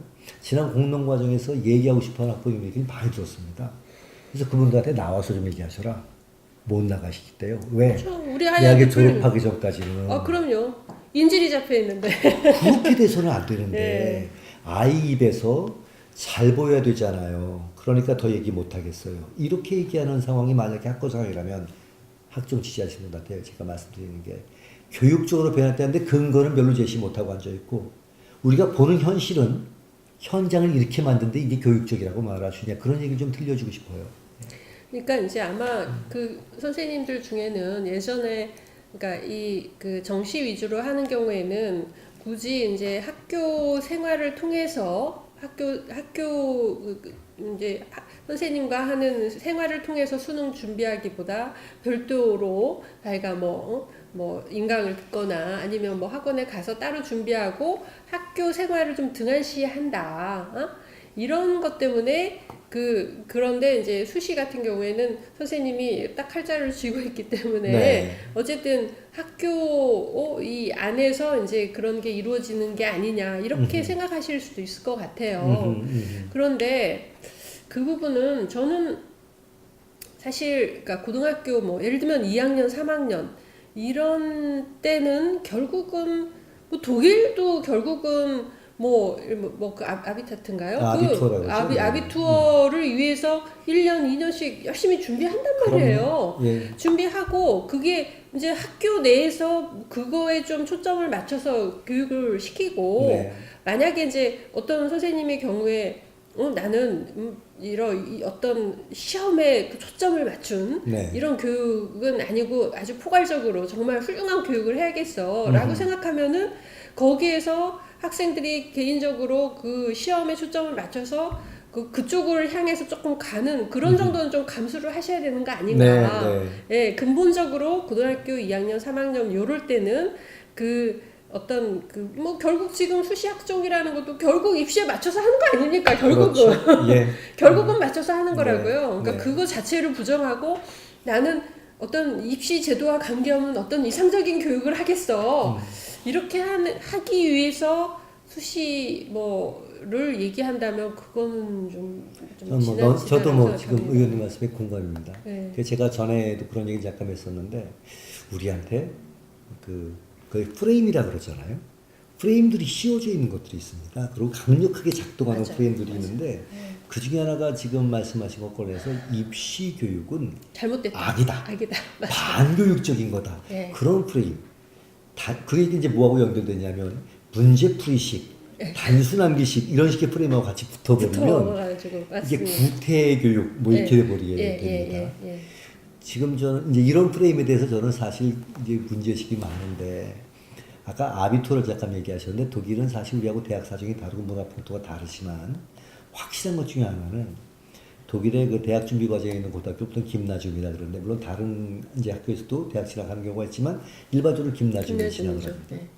김나지움 3년간의 과정 중에서 1학년 우리말로는 고1 단계가 있고요. 예비 단계, 입문 단계입니다. 2, 3학년이 이제 그 소위 오버스트페 자격 습득 과정이라고 말하는데 2, 3학년 동안에 매 학기 10과목씩 그러니까 평균 40과목을 듣습니다. 그 40과목의 점수가 내신 점수죠. 과목당 15점 만점입니다. 600점입니다. 600점이 대학 입학의 성적으로 들어갑니다. 이 말은 무슨 뜻이냐면 고2, 고3 2년 내내 입시 준비한다는 얘기하고 다를 게 없는 거거든요. 거기다 대고 우리나라에 있는 이분들은 무슨 얘기만 독일이 절대평가라는 얘기만 해요. 근데 그분이 뭘 얘기를 안 하시냐면 과목당 15점이니까 600점 만점이 되지 않습니까? 600점 만점 정도가 되면 그때는 상당한 변별력이 생깁니다. 두 번째는 독일의 선생님들 이건 문화랑 관련돼 있고 전통과 관련돼 있는데 그분들의 채점 결과에 대해서 공정성 시비가 생겨본 적이 없습니다. 부정 시비가 생겨본 적이 없습니다. 이거 문화가 좀 다른 거죠. 600점 총점이라는 얘기는 하지 않고 이분도 이번에 수능 9등급 얘기하지 않았습니까? 예전엔 수능 5등급까지 그랬어요. 9등급 가는데 5과목 시험 보게 되면 만점이요. 45점입니다. 빵점 없는 45점입니다. 9점 만점이 될 테니까요. 1등부터 9등급까지가 되면 9점 만점이거든요. 왜냐하면 1등급을 갖다 9점 줘요. 2등급은 8점이죠. 3등급은 7점입니다. 그러니까 9등급짜리 시험 본다는 건 만점이 9점이라는 뜻입니다. 빵점을 얻고 빵 1점이 최저점인 거죠. 그게 5과목이에요. 그럼 9점이 만점인데 5과목이니까 최고 등급은 45점이 되는 겁니다. 빵점은 없어요. 빵점이 있다고 치더라도 46칸밖에 안 생기거든요. 46칸 생기면 46만 명이 시험 보면 한 칸에 10,000명씩 있게 되는 거예요. 한 칸에 10,000명씩 집어넣는다고요? 서울대, 연대, 고대 합쳐서 지금 정시로 뽑는 인원이 2,400명입니다. 세 학교 다 합쳐봐요. 근데 10,000명을 갖다 동일한 점수로 집어넣겠대. 그 다음에 똑같으니 뭐로 뽑냐면 면접으로 뽑겠대. 수능 준비한 성과는 그 정도면 됐어. 그 다음에 말하기 그러나 내가 너를 변별하고 말 거야. 뭐로 변별할 거냐면 너하고 5분만 얘기해보면 네 잠재력부터 능력을 알 수 있으니 이거로 변별하고 이거로 최종 선발할 거야. 이렇게 주장하는 거잖아요. 독일의 절대평가에 대한 잘못된 이해. 독일은 우리나라식으로 말하면 2년 내내 입시 교육하는 거다. 그 40과목이 내신에 들어갈 뿐만 아니라 그건 이제 이건 학교 시험이라면 이제 국가 시험에 말씀하신 아비투어가 있습니다. 아비투어에 4과목 시험 보는데 이 시험 이 40과목 본 것 중에 4과목 선택한 걸 아비투어를 보는 거니까 그 2년 내내 입시 공부를 하는 거죠. 프랑스에서는 바칼로레아 준비를 합니다. 일반 리세라고 하는 데서 대학 입시 준비를 하는데 2년 내내 바칼로레아 준비합니다. 영국에서는 A레벨 시험을 봐요. 고등학교 2학년 때 한 번 보고 고등학교 3학년 때 한 번 보는데 2학년 때 수업 과목 자체가 A레벨 시험 과목이고요. 그 공부한 거 가지고 A레벨 시험 준비를 하는 겁니다. 대학을 준비하는 친구가 대학에 들어가서 공부할 기초적인 실력을 쌓는 것을 집중해야 된다. 이게 당연한 거 아니겠어요? 이렇게 말하면 당연하다고 말할 겁니다. 이것의 다른 얘기가 입시 준비인 건데 이렇게 말하면 우리나라에서 이제 악이라는 프레임이 씌워지는 거죠. 이런 프레임에서 우리가 좀 벗어나야 된다. 근데 의원님 또 정확하게 전국을 찌르신 것처럼 야 니네 학종하는 거 그럼 그거 대학 입시 준비 아니냐? 맞지 않습니까? 그러니까요. 예. 네, 창의적 체험 활동해라 다 입시에 맞춰가지고 구하라는 거고 네. 어떤 의미에서는 위선, 어떤 의미에서는 좀 낭만적인 사고 그러면서 잘못 씌워진 프레임들이 그게 엉뚱하게 작동하고 있다 저는 그런 생각이 있어요. 그 천정배 의원님은 그러시잖아요. 낭만적인이 아니라 몽상적인이 맞다고. 예. 이제 개인적인 제 경험을 보면 수능 성적이 뛰어난 친구도 있지 않습니까? 뛰어납니다. 맞습니다. 네. 저는 문제 제기를 하면 탁탁 튀어나오고요.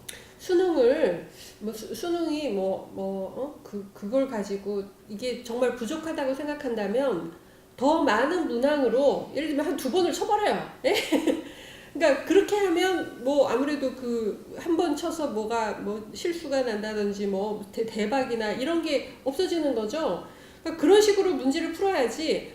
이거는 지금 한 번 아프고 뭐 한 번 시험으로 어쩌죠 하니까 이거를 그냥 다 무너뜨리고 완전히 무슨 운에 맡기는 듯한 재력에 맡기는 듯한 그런 그 공정성을 전혀 담보할 수 없는 이런 걸로 바로 간다는 것 자체가 그 애초에 좀 방향을 잘못 잡았고 그야말로 이제 정확하세요. 낭만적 이상주의입니다. 이제 우리나라 교육 정책을 이렇게 입안하는 분들이 대부분 이제 아주 상위에 있는 분들은 외국에 한 2, 3년 나갈 수 있는 기회가 있었던 거예요. 예? 뭐 교육부에 있든지 아니면 뭐 대학 교수든 아니면 뭐 주지원으로 나가시든 예, 정치인이든 뭐든 이제 대개는 이 외국에 이제 한 2, 3년씩 이렇게 나갈 때 사실은 이제 아이를 데리고 나가서 거기 적응하느라고 또 고생, 또 데려와서 또 적응하느라 고생. 그런데 많은 경험은 했고, 또 이제 영어는 또 잘하고, 그리고 거기에 나가서 보니까 미국에 굉장히 뭐 다양한 어떤 그런 제도가 있는 것 같고, 그러니까 와서 이제 이렇게 획일적인 제도는 안 돼, 막 이렇게 된 거예요. 보수 진보 막론하고, 맞습니다. 막론하고. 근데 우리나라 교육이라는 게 아빠의 무관심이 교육의 성공이라고 볼 정도로 아빠들은 몰라요. 모르죠. 모르는데 지금 교육정책 만드는 사람은 다 남자일걸요. 네, 거의 대부분 남자일 겁니다. 네, 그러니까 잘 모르는 상태에서 외국에 나가서 이렇게 잠깐 본 어떤 그 환상, 그런 낭만적 이상주의로 무슨 교육의 다양성, 선발의 다양성 어쩌고저쩌고 하면서 좀 이 지경을 만들어 놨다. 그래서 저는 약간 그 과정과 맥락이 이제 그렇다고 보고요. 이제는 더 이상 이대로 가면 저는 이제 그 대한민국을 지탱해온 게 결국은 역동성이고 그 역동성이라는 거는 정말 그 어떤 상승의 기회에 대한 희망 이런 건데 그 사다리가 이렇게 끊겼다라고 하는 순간 저는 우리 사회의 가장 핵심인 그 힘이 없어지는 거라고 생각합니다. 맞습니다. 그게 이제 지금 사실 대학 입시의 문제점의 본질적인 대목이 이제 그 대목이 될 거라고 생각이 들고요. 아까 수능 관련해서 조금만 더 말씀을 드리면 모 대학 처장님이 그런 얘기를 하시더라고요. 수능으로 뽑을만 하면 참 좋겠는데 수능이 너무 망가지지 않았냐. 이게 무슨 뜻이냐면요. 지금 이제 국어, 영어, 수학 있지 않습니까? 지금 영어는 절대평가입니다. 그러니까 영어 변별력은 전혀 없습니다. 그럼 실질적인 의미 있는 시험은 국어하고 수학이고요. 탐구에서 이제 이후에 2022학년도 이후에는 문과, 이과 구별하지 않고 뭐 사회탐구 하나, 과학탐구 하나 이렇게 말하고 있지만 어쨌거나 탐구에서 2과목을 보는 겁니다. 현재는 이제 사회탐구 2과목 혹은 과학탐구 2과목, 직업탐구 빼놓고 얘기를 하면 그러면 실제로 4과목 보는 겁니다. 이 4과목 시험 본 것만 가지고 보기엔 참 수능이 너무 빈곤해지지 않았냐. 이런 얘기를 모 대학 처장님이 하시더라고요. 이전에는요, 2004학년도까지는 그때 수능 본 학생들은요, 국어, 영어, 수학, 문과 학생들은 사회를 5과목 봤습니다. 그리고 플러스 문과인 학생이 공통과학을 봤는데 그렇죠. 공통과학이 물, 화, 생지, 완 수준이었습니다. 그럼 4과목이죠. 과학 4과목, 사회 5과목, 그리고 국수형 시험을 봤었던 거예요. 이과도 마찬가지였었습니다. 과학을 갖다가 공통 4개 플러스 2에서 1과목 선택을 해서 과학을 5개. 사회는 공통적인 사회 4과목, 9과목을 봤었습니다. 이걸 언제 바꿨냐면 2005학년도 때 노무현 대통령 시절입니다. 2005학년도에 문과 이과의 벽을 쌓아버렸습니다. 그래서 문과 애들은 과학 안 봐도 돼. 사회 중에 4과목만 봐. 과목을 11개로 늘려줄게. 11개 중에 4개만 선택해. 이렇게 바꿔서 전에는 사회과학 합쳤고 9과목이 4과목으로 줄어드는 겁니다. 5과목을 줄여준 거죠. 이명박 때 그걸 3과목으로 줄였습니다. 박근혜 때 2과목으로 줄였습니다. 그래서 지금에 왔는데 이렇게 줄인 이유가 뭐냐? 큰 이유가 2가지였어요. 1번 사교육비 부담을 줄이겠다. 2번 학생들의 학습 부담을 줄이겠다. 근데 재미있는 건 그렇게 줄였는데 사교육비는 계속 증가합니다. 애들은 더 죽어나. 애들의 학습 부담이 줄었는지에 대한 거는 정말 객관적인 증거를 보기는 어렵지만 적어도 체감하는 누구도 동의하지 않을 것 같아요. 근데 이러면서 무슨 일이 생겼냐면 입학처장님이 말씀하신 대로 수능이 망가져갈 뿐만 아니라 학교 안에도 심각한 문제가 생깁니다. 학교 안에서 보통 애들이 탐구 과목을 갖다가 6과목에서 8과목 정도를 듣게 됩니다. 교육과정의 편성으로 그렇습니다. 근데 과학을 안 보죠. 문과 애들 기준으로 얘기할게요. 사회는 보통 한 6과목을 3학년까지 듣습니다. 그 6과목씩 나는 수능을 2과목만 보면 돼요. 그러면 사회 과목 중에 예를 들면 세계사가 수업이 편성이 돼 있는데 세계사 시간에 애가 자요. 수업이 안 들어와요. 딴짓해요. 선생님이 야 너 뭐 하는 거야? 애가 대답합니다. 나 그거 수능 안 봐요. 나 그 과목 수능 안 볼 거야. 이렇게 되는 순간 그 과목이 학교에 편성은 돼 있는데 정상적으로 수업이 될까요? 학교하고 수능의 괴리가 심각해지기 시작하는 겁니다. 심지어는 2과목도 내가 학교에서 듣는 6과목 중에 없는 걸 선택할 수도 있습니다. 우리 학교에서 6과목을 깔아줬는데 수능에서는 옛날에 11과목, 지금 9과목이 편성되어 있어요. 그 2과목이 다 학교에서 깔아준 게 아니야. 학교에서 편성된 수업이야. 이럴 수도 있잖아요. 이건 뭐 어디 가서 해야 되나요? 다 학원 가는 거죠. 그 학생은 학교에 그 수업할 때 뭐 할까요? 딴짓하게 되는 겁니다. 학교 내에서 수능과 괴리되면서 수업은 공동화되게 되고 대학 측에서 봤었을 때는 그래서 결국 꼴랑 4과목 성적만 가지고 애를 평가하라 그러니까 그거 너무 빈약해서 안 되겠다 이런 문제제기가 나옵니다. 제가 이 말씀을 드리는 건 정시 확대 중요하고요. 공정성 회복 중요하고요. 그걸 통해서 의원님 말씀하신 것처럼 적어도 불공정하게 금수저가 유리한 사회. 그래서 흑수저들한테는 올라갈 수 있는 기회가 완전히 차단된 사회를 막아야 중요하고요. 근데 더 나아가면 수능이 수능다워지게 하는 그래서 수능의 보고 과정도 좀 중요하다 그런 생각 가지고 있습니다.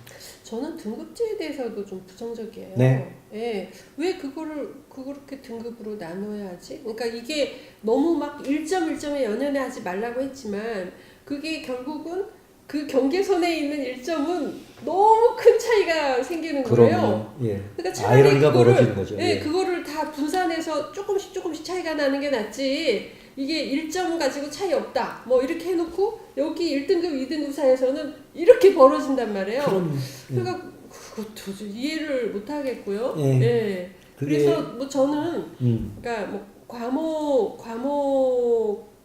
과목에 대해서는 제가 생각해 보지 않았는데 어쨌든 좀 문항수가 많아져야 한다. 네. 예, 문항수가 많아져야 그런 어떤 그 뭐 수능 대박이라고 하는 네. 그런 요소를 줄이고 문항수가 많아지면 어쨌든 그 오차라는 게 줄어들기 때문에 네. 그 학생들이 그래도 수긍할 수 있는 그런 게 생긴다. 음. 정말 이게 한 번으로 안 되겠다라면 두 번, 세 번으로 늘리고, 예, 세 번, 어차피 모의고사치잖아요. 369. 그러면은 90, 11 이렇게 해서 세 번 쳐서 그 중에 표준 점수로 2개를 내도록 한다든지, 뭐 저는 그런 정도로라도 뭐 그 어떤 우리 사회의 공정성을 위해서라면 얼마든지 할 수 있다고 생각하고, 그 이제 학교와의 괴리, 그러니까 수능 과목과 이제 일부 학교와의 이제 그 수업과의 괴리 생기는 거는 네. 내신을 반드시 내신을 보완적으로 이렇게 하게 함으로써 네. 학교 그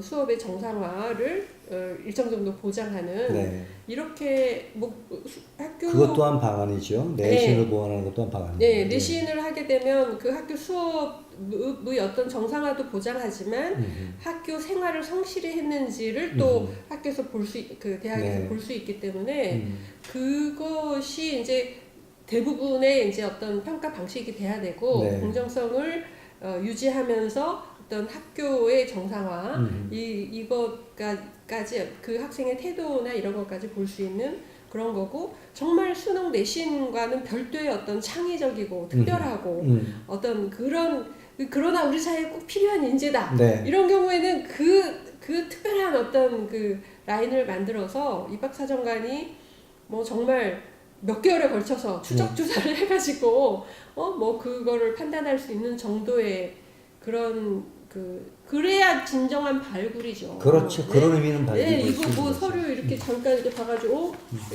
그럴듯한데 멋있어. 뭐 이게 그러니까 이 자소서를 쓰려고 진짜 뭐 무슨 뭐 얼마를 들였느니 마느니 그런 얘기 그런 나오는 얘기가 거죠. 나오는 거죠. 근데 이제 의원님 그 수능할 때 2번이나 3번 볼 수 있다. 저는 문제의식이 뭔지는 충분히 이해를 하거든요. 근데 이제 아마 이런 일이 벌어질 거예요. 하루에 5시간, 6시간 시험 보게 하는 이 가혹한 시험, 이런 얘기를 합니다. 바칼로레는 5일 봅니다. 아마 그러면 이럴 거예요. 일주일 내내 애들 시험 보게 하는 이런 가혹한 나라, 이런 얘기가 또 한국에서 뜰 겁니다. 2번 보잖아요. 애들을 1년에 2번이나 그 스트레스로 보라는 이런 얘기가 또 나올 겁니다. 저는 이런 분들 다 낭만주의자들 중에 한 부류들이라고 생각을 해요. 네. 하나만 더 말씀을 드리면요. 미국에서는 이제 SAT를 하지 않습니까? 우리하고는 성격이 좀 다릅니다. SAT는 고등학교에서 가르치지 않습니다. 교과에 바탕을 두지 않은 그런 국가 수준의 표준화된 시험인 건데. 약간 IQ 테스트 그런 거에 비슷하게 가까운 적성 그런 시험이긴 거죠? 하죠. 네. 그렇긴 한데 어쨌거나 SAT 이제 여러 차례 시험 보는 거로 우리나라도 그렇게 보면 어떻겠냐 이런 얘기를 하는 것과 관련해서 하나 지적해야 되는 건 SAT가 상대평가라는 겁니다. 그렇게 시험 보면 정말 상대평가가 불가피합니다. 왜냐하면 1번 시험하고 2번 시험에 난이도가 동일한 거라는 걸 보장할 방법이 없습니다. 없죠. 그러니까 결국 응시생이 다를 수 있습니다. 예. 거기다 대고 그 원래 주어진 절대적인 점수만 가지고 평가라는 거는 말이 안 되니까 상대평가가 불가해요. 실제로 SAT가 상대평가입니다. 근데 제가 이 말씀을 왜 드리냐면 전에 김상곤 장관께서 전 부총리께서 인터뷰 하시는데 그 얘기를 하시면서 SAT 같은 게 절대평가인 것처럼 뉘앙스로 말씀을 하시더라고요. 이런 끔찍한 오해들이 있는 겁니다.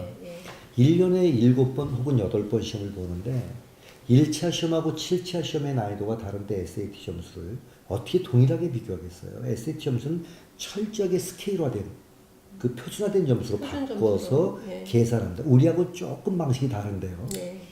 그러니까 상대평가가 불가피해진 측면이 있다. 두 번째는 우리나라에서 시험을 갖다 2회나 3회 보려고 하면 아까 얘기했던 애들을 2번, 3번 스트레스 몰아넣어 문제도 나오지만 시험의 난이도에 관한 문제제기가 폭발적으로 제기될 터인데 2번 본 적이 있었습니다. 94학년도 처음에 수능이 8월달, 12월 2번 봤어요. 그때 난이도 차이 때문에 난리가 났었습니다. 그러면 이제 표준화시키면 조금 나아질 수 있고 말씀하신 대로 전 그럴 수 있다고 생각하지만 아무튼 고려할 점들 중엔 이런 낭만적 주장 나올 것이다.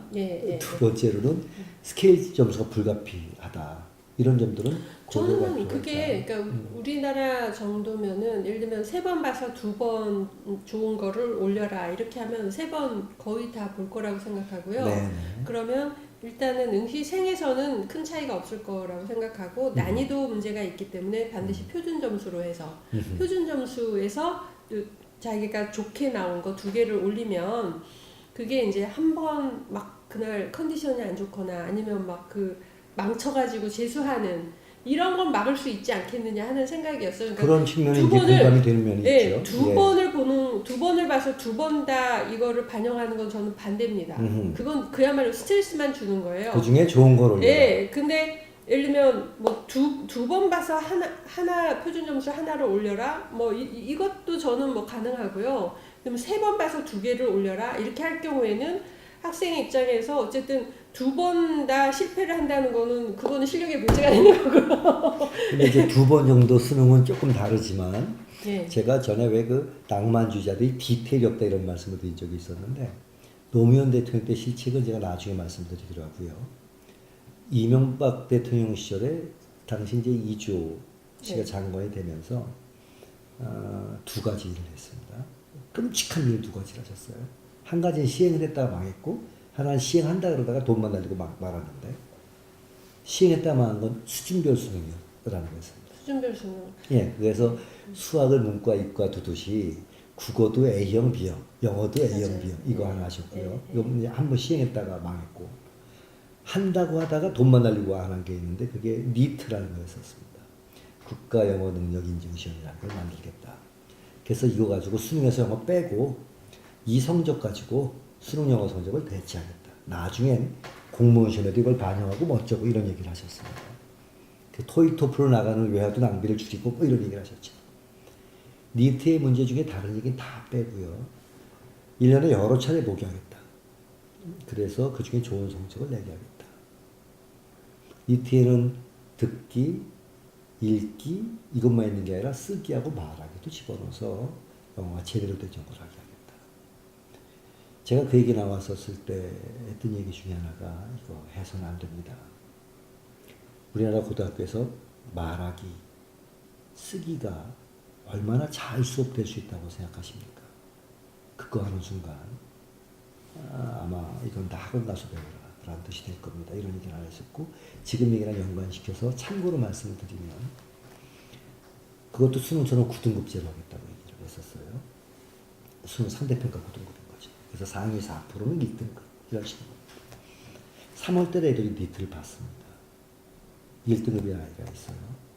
5월달에 2차 니트가 있습니다. 근데 3월달에 1등급을 받았다 그러면 5월에 굳이 가서 시험 볼 필요는 없는 거죠. 이거로 영어 성적을 1등급 내면 되니까. 그럼 5월달에는요. 3월에 1등급 받은 4%는 아마 시험을 뭐 취미로 보는 애들이 아니라면 안 올 겁니다. 5월에 1등급 나오지 않겠습니까? 10월에 3차 니트가 있습니다.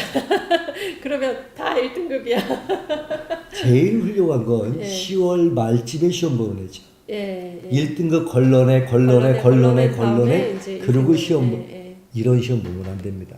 어쨌든 내일 수능이니까요. 그러니까 수능이 어떤 점이 지금 적합한 시험이다라는 그런 점과 또 수능에서 이제 이런 점이 좀 보완되면 좋겠다라는 점을 네네.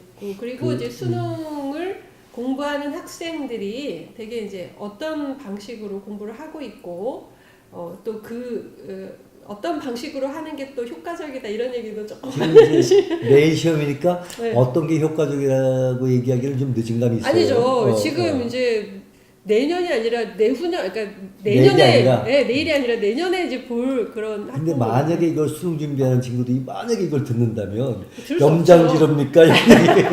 그거 들을 수가 것 없죠. 같고. 그 친구들. 아 그런가요? 네. 그러면 그런 얘기를 할 수 있을 텐데 수능이 일단은 아까 우리 중간에 얘기했던 것처럼 고등학교 교육 과정을 반영하는 시험이다. 이걸 확인해야 된다. 많은 사람들이 수능과 고등학교 교육 과정이 따르는 것으로 생각을 하는데 그렇지 않다. 고등학교에서 강의를 잘하시는 선생님 수업을 들으면 그 선생님 지도를 받으면서 열심히 공부하면 수능 성적은 잘 나온다.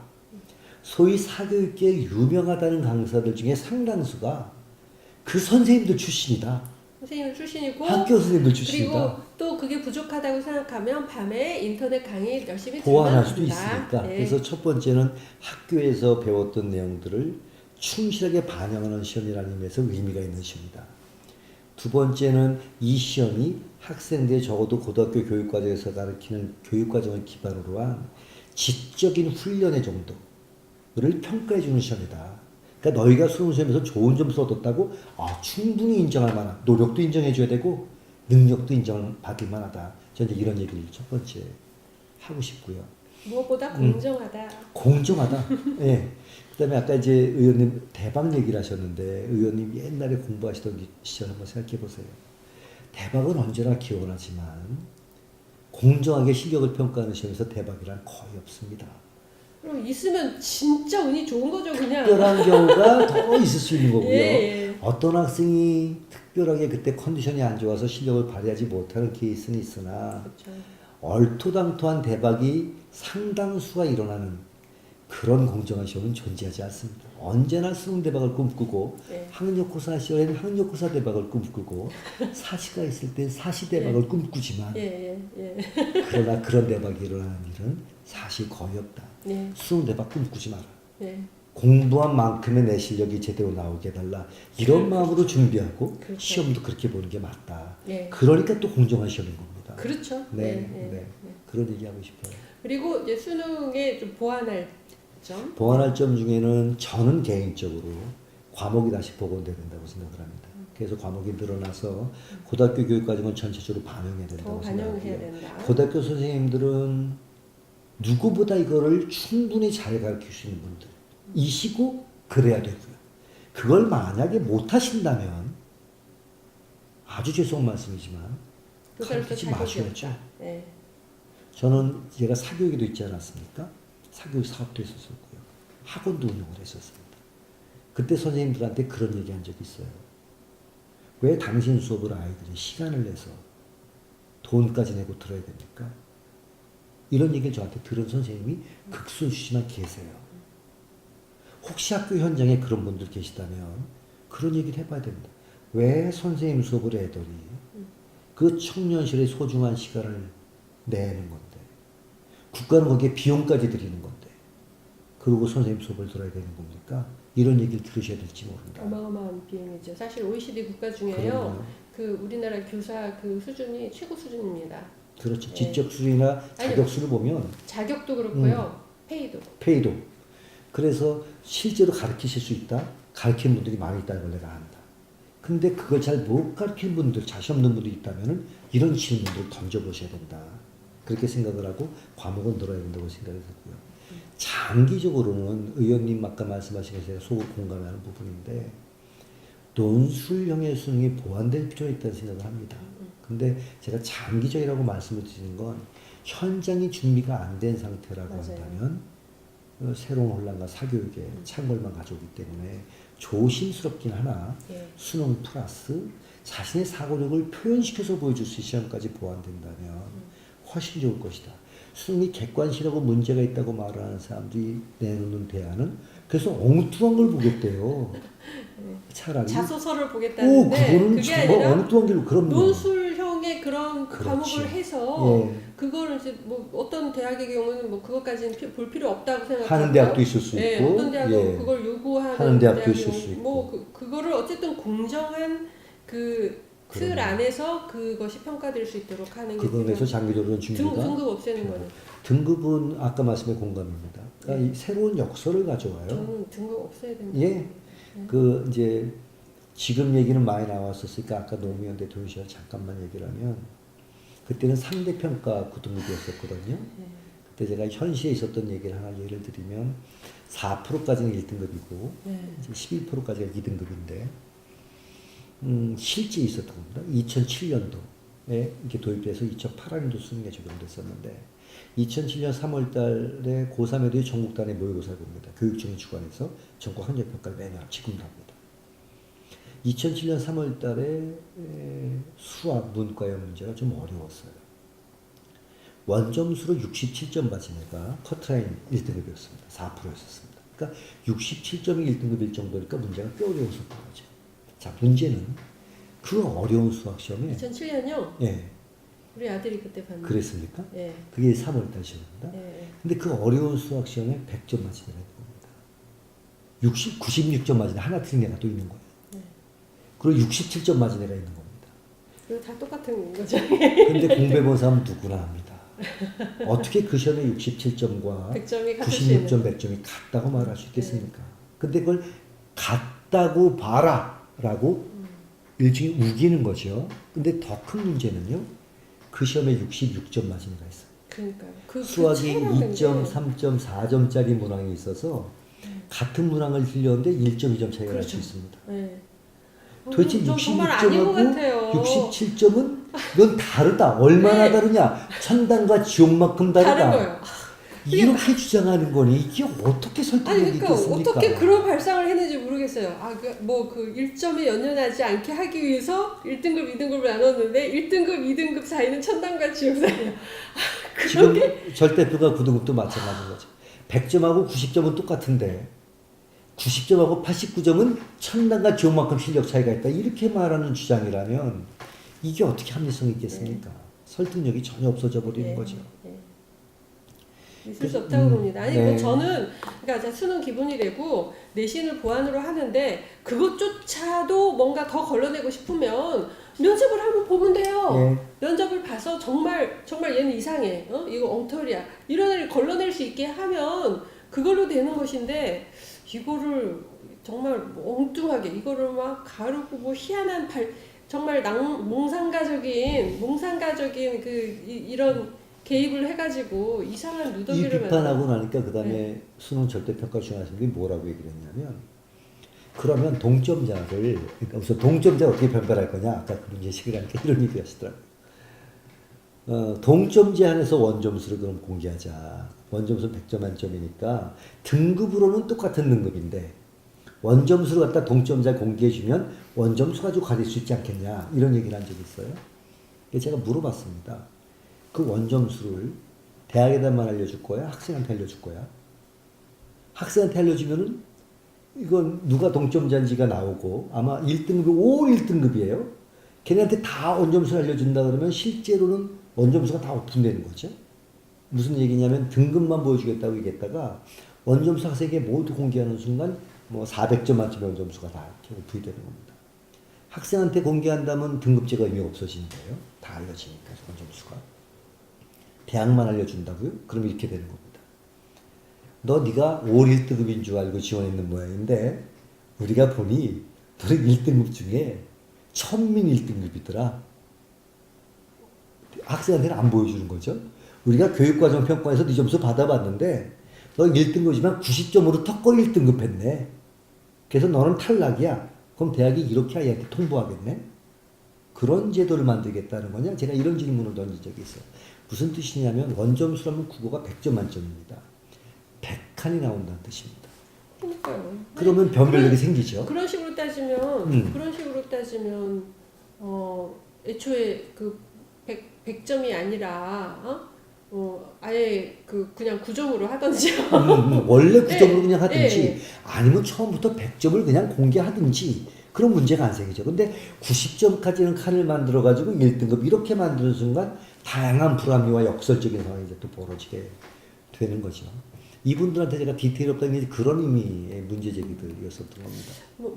저도 제가 생각하는 게 100% 맞다라고 확신은 못 하겠어요. 워낙 그분들도 등급을 하고 절대평가를 주장하고 이럴 때 다 이제 어떤 교육학적인 근거나 이런 거 이제 다 생각하고 하시겠죠. 하지만 분명한 건요. 그냥 교육은 엄마들이 그냥 어렸을 때부터 그 전체적으로 그 총체적인 상황을 다 느끼고 이게 맞다 틀리다 공정하다 불공정하다 이런 걸 다 느끼는 거거든요. 예. 이제 그 엄마들의 말하자면 체득된 감이라는 게 있는 거예요. 예. 저는 어쨌든 학교 운영위원을 6년을 하고요. 애 둘을 이제 어쨌든 일반고 보내서 이제 대학에 보내고 하는 과정을 다 이제 겪으면서 제가 지금 얘기하는 것들은 그런 과정에서 당연하게 상식적으로 나온 어떤 그런 생각들, 그렇죠. 질문들입니다. 예. 어떤 의미에서는 정말 상식적인 문제적이고 저는 그 상식이 무시당해서는 안 된다고 생각을 하는 맞습니다. 거죠. 예. 그리고 아까 수능에서 이제 보완한 거나 아쉬운 점 중에 보완했으면 좋은 것이 뭐냐고 말씀하셨을 때 근데 꼭 보완해야 하면 좋겠다 싶은 것이 시험이 너무 쉽거나 너무 어려우면 안 됩니다. 맞습니다. 너무 쉬우면은 공부 안 하고 안 하고 차이가 차이가 없어져. 없어지고 너무 어려워도 차이가 없어져요. 맞습니다. 그런데 예. 대통령이 시험의 난이도에 개입을 해요. 저는 이런 풍토가 바뀌어야 된다고 생각하는 겁니다. 이명박 대통령이 줄기차게 얘기했던 것 중에 하나가 국영수 만점자가 1% 나오게 해라. 귀신도 못 맞추죠. 그걸 어떻게 맞춥니까? 1% 나오게. 네. 그것 때문에 그 당시 교육과정 평가원장이 갈렸던 얘기도 나왔었는데요. 네, 그랬었죠. 만점이 1% 나오게 하라고요? 네. 맞출 수도 없을 뿐만 아니라 시험을 쉽게 내라는 건데 그러다 보니 무슨 사단이 벌어졌냐면 제가 왜 사회탐을 가르쳤다고 말씀드리지 않았습니까? 한 해는 윤리가요. 1등급이 만점자가 그러니까 20점이 만점인데 만점자가 시험 본 사람의 17%였었습니다. 그럼 17%면 네. 걔들 다 1등급 줘야 되잖아요. 하나 틀리면은 17%면 의원님 금방 계산이 안 되시죠. 하나 틀리면 3등급인 겁니다. 17%가 만점이 돼버리는 시험을 내버리게 되면 안 되는 거죠. 그래서 말씀드리는 게 쉬워도 안 되고 어려워도 안 되는데 저는 이제 그거는 그렇게 제가 받아들였어요. 이게 이제 시험이 너무 어려우면 그 다음에는 그 어려운 걸 기준해 가지고 막 너무 이제 빡세게 이렇게 막 그 공부를 해야 되거든요. 그렇기 때문에 시험이 너무 어려우면 예를 들면 사교육이 많아질 뿐만 아니라 말씀하신 대로 변별이 안 된다고요. 그래서 어쨌든 조금 쉬운, 그러니까 너무 어렵지 않게 내야 되는 건 분명히 그 이유가 있다라고 생각하고, 그런데 이제 쉽게 내는 경우에 쉽게 내는 게 이제 변별이 안 되는 문제가 있고요. 변별이 안 되는 문제가 있는데 약간 쉬운 듯이 내면서 그 대신 문항을 많이 늘리는 거예요. 예, 문항을 늘리면 그 순간에 그걸 변별도 가능해진다. 예, 변별력이 생기기 조금 때문에 쉽게 가되 문항을 늘려라. 그렇죠. 이런 말씀이시잖아요. 예. 근데 이제 저는 무슨 말씀을 드리는 거냐면 수능 문제가 고등학교 교육 과정의 범위를 벗어나지 않아야 된다가 전제고요. 그 안에서 이 교육 과정을 열심히 잘 공부한 놈들은 점수가 나오고 그렇죠. 공부 안 한 놈들은 점수가 안 나오게 출제한 분들에게 맡기면 된다고 생각하는 거예요. 원칙은 이 정도면 된다고 맞습니다. 보는 거예요. 맞습니다. 그런 네. 원칙으로 네. 맡겨놓으면 되는 건데 여기에다가 쉽게 내라. 그래서 이제 수능이 쉬운 수능 기조가 10년 동안 계속 이어졌습니다.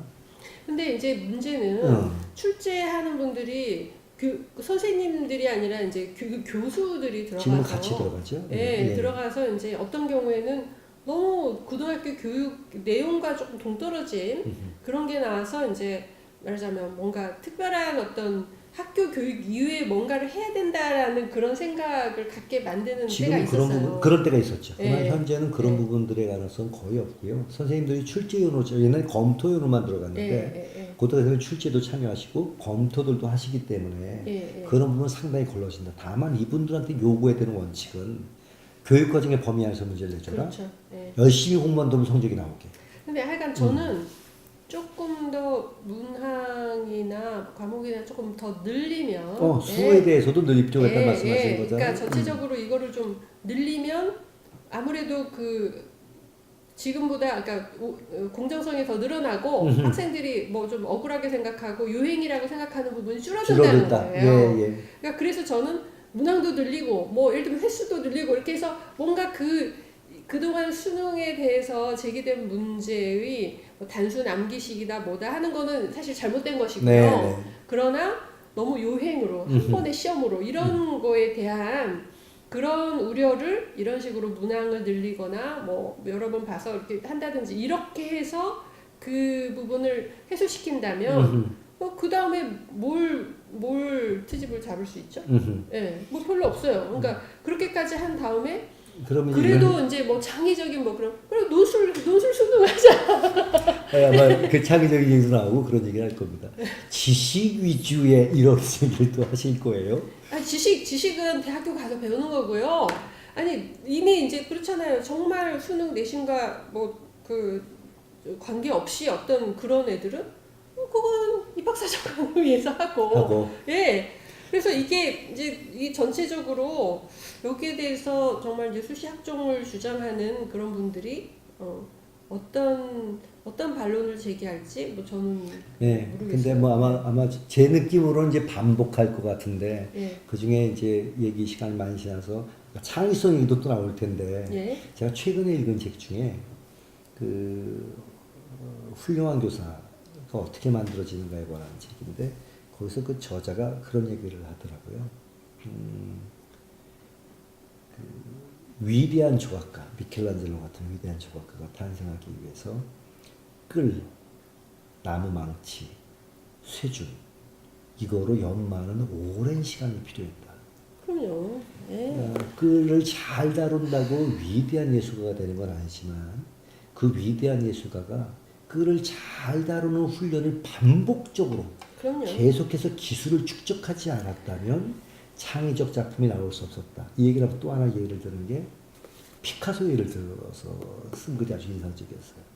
피카소가 그분이 쓴 글에 그렇게 나옵니다. 자기는 굉장히 추상적인 뭐 이런 그림을 그린 분이라고만 알고 있었는데 우연한 기회에 피카소 박물관에 가서 보니까 피카소가 그 학생 시절부터 굉장히 전형적인 그림들. 예. 네, 그럼요. 스케치북 만든 스케치하는 게 거. 예. 178권이랍니다. 네. 엄청난 양에다가 빽빽히 자기 손을 그려내고 네. 이런 훈련을 통해서 그 쌓은 기술이 예술의 토대가 된다. 기술적 토대가 없는 창의적 예술이라는 건 존재하지 않는다. 이렇게 써놓은 걸 보고 네. 아주 좀 공감이 많이 됐었어요.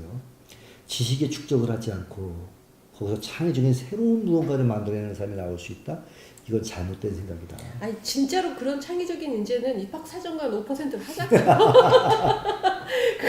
그걸로 제대로 정말 네. 제대로 네. 그 걔네들은요 수능 보게 하면 안 돼요. 그렇죠. 내신도 무시하고 그럼요. 정말 경력으로만 해서 그런 네. 친구들은 가야 돼. 지금은 어설프게 이렇게 하니까 아니 80%를 수시를 해놓고 나서 그거를 무슨 절대 평가를 하고 그 무슨 구조는 이제 바꿔야 되는 최저 거죠. 학력을 없애고 이거는 그야말로 금수저의 그 D단계를 깔아라 이 얘기밖에 안 되는 거죠. 그렇죠. 이제 그런 제도가 더 이상 가서는 안 되고 저는 그 교훈의 부총리가 이 문제에 대해서 어떻게 대처를 하셔야 된다고 보는데 얼마나 어떻게 대처할지 좀 지켜봐야 될 것 같아요. 그러나 문제의식이 있으신 것 같더라고요. 학종에 대한 뭐 근본적인 개선 필요다 이런 얘기를 하신 거 보니까 그런 분의 기대가 있고 또 박 의원님께서 역할을 하셔야 된다. 내가 여기까지 끌려나온 이유는 그런 기대 때문이다. 이제 이 말씀 꼭 드리고 싶어요. 아니 저는 막 너무 그 한 2010년 그때부터 이거 아닌데 이렇게 하는데 뭐 어쨌든 저는 진보 개혁 진영에 있는데 뭐 다들 아니라고 네 생각이 틀려서 이렇게 하니까 내가 볼 땐 이게 틀렸는데 그래서 막 너무 답답하고 그랬는데 뭐 어쨌든 그 이제 최근에 와서 뭐 저는 김상곤 그 부총리께서 어쨌든 공론화라는 거 열어주셔서 네. 이렇게 한번 그 이제 학부모들 이야기할 또 얘기가 나올 길 만든 그렇죠. 거죠. 이현 소장님이 또 얘기할 이런 게 돼서 이제 이 정상적으로 이 문제가 본격적으로 솔루션 대안으로서 이제 그 이렇게 제시할 수 있는 상황이 돼서 뭐 어쨌든 다행이라고 생각하고요. 하지만 저는 좀 빨리빨리 해야 된다고 생각해요. 수시 확대할 때는 그냥 뭐 퍽퍽퍽퍽 해놓고 이거를 정상화하는 것은 뭐 중장기적인 계획 이거 안 되죠. 네. 확대할 때는 그냥 순식간에 그렇게 해놓고 말이죠. 네. 의원님이 그거 좀 밀어붙이길 제 생각에는 네. 저뿐만 아니라 혹시 이거를 보게 되는 많은 학부님들이 그거 기대하고 있을 겁니다. 그리고 그러시면 아마 네. 박수를 칠 거라고 저는 생각합니다. 그런 역할 기대합니다. 교육위를 갔었어야 되는데 이게 바른미래당에서 이 비례를 저를 인지를 잡고 엉뚱한 데다 그냥 지금 농해수에 굉장히 만족하고 있습니다만 사실은 그러니까 교육 문제가 양극화에 있어서 아주 그냥 핵심 중에 핵심입니다. 맞습니다. 예.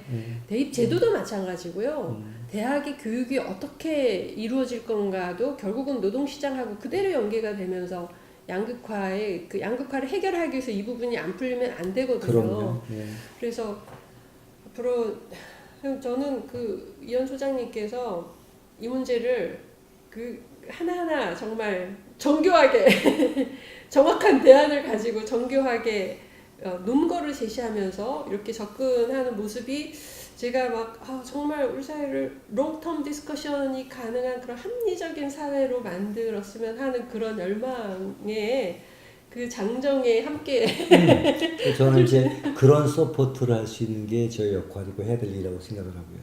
실제로 정책화시키는 힘들은 의원님이 가지고 계시고 정부 관료들이 가지고 있잖아요. 정부와 의원님은 정치권이 푸시하실 해야죠. 또 힘이 있으시잖아요. 거기에 제가 작은 힘이지만 예. 저는 계속 보탤 생각이고 예, 예. 그거 가지고 의원님 그렇게 활동해 주시기 바라겠습니다. 네, 오늘은 우리 연구소. 교육연구소, 네, 네. 우리 교육연구소의 이현 소장님, 요즘 핫하신 분입니다. 예, 모시고 내일 수능을 보는 학생들을 염두에 두면서 이 수능 제도를 포함한, 그러니까 수능이 지금 현재로서 공정성을 담보하고 학교 교육 과정을 반영할 수 있는 아주 좋은 시험인데, 그럼에도 불구하고 이런 점이 보완되고 할 경우에 이제 더 좋은 시험이 되고, 수시학종, 그러니까 수능에 약간의 문제가 생겼는데 그거를 고치면 되는데 그거를 해결한답시고 수시학종으로 넘어가는 거는 뭐랄까요, 뭘 잡으려다가 뭐 이런 상황이 네. 된다라는 점을 좀 자세하게 얘기를 해봤습니다. 앞으로 그 이현 소장님하고는 또 이제 이런 자리를 갖고 더 진전된 수다를 풀어냈으면 좋겠습니다. 예. 그러실 거죠? 이런 게 또 만들어 주시고요. 예. 오늘도 제가 예. 재밌게 이렇게 참석 잘하게 해주셔서 고맙습니다. 네. 또 불러 주십시오. 네, 예. 네. 네, 지금까지 박주현 TV의 박주현 의원이었습니다. 고맙습니다.